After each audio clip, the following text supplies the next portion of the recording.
Evening sir. உங்கள் movie 14/3/1892 deny justice movie மெய் international film ஃபெஸ்டிவலில் win பண்ணியிருக்கு. அதை பற்றி என்ன சார் நினைக்கிறீங்க? ரொம்ப மகிழ்ச்சியாக இருக்குது. இப்போ தான் முதல்ல இப்போ தான் படத்தை முடித்து ஃபெஸ்டிவல்ஸ் உங்களுக்கு தான் அப்ளை பண்ணோம். அதுவே வெற்றி பெற்றிருக்கிறது எங்களுக்கு ரொம்ப மகிழ்ச்சியாக இருந்திருக்கு. ரொம்ப மகிழ்ச்சி தான். இந்த மூவி ஒர்க் பண்ணது எப்படி சார் இருந்துச்சு? இந்த மூவி உருவான கதை எப்படி சார்?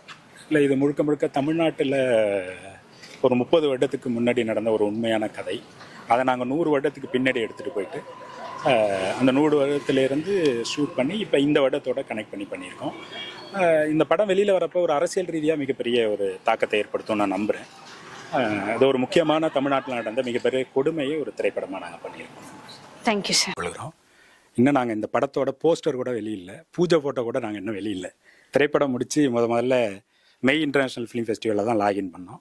அதுக்கே ஸ்பெஷல் ஜூரி அவார்டு கிடச்சிருக்கு. ரொம்ப மகிழ்ச்சி. திரைப்படத்தை பற்றி இன்னும் அதை கருவை பற்றி நான் பேச முடியாது, ஏன்னா ஒரு முக்கியமான ஒரு விடயத்தை பற்றி எடுத்திருக்கோம். ஸோ அது திரைப்படம் வெளியில் வரப்போ தான் அது பேசப்படணும். அதனால தான் நாங்கள் போஸ்டர் கூட இன்னும் ரிலீஸ் பண்ணாமல் இருக்கோம். அதுக்காக முழுக்க இந்த விருதை எங்களுடைய திரைப்பட குழுவுக்கு தான் நான் சமர்ப்பிக்கணும். ஏன்னா கிட்டத்தட்ட ஒரு 2 கிலோமீட்டர் தொடர்ந்து எங்களுடைய பொருட்கள்லாம் எடுத்துக்கொண்டு ஒரு கொள்ளிட ஆற்றங்கரையில் இரவில் ஷூட் பண்ணோம். முழுக்க இரவில் நடக்கிற கதை இது. ஸோ இரவில் எடுத்தோம்.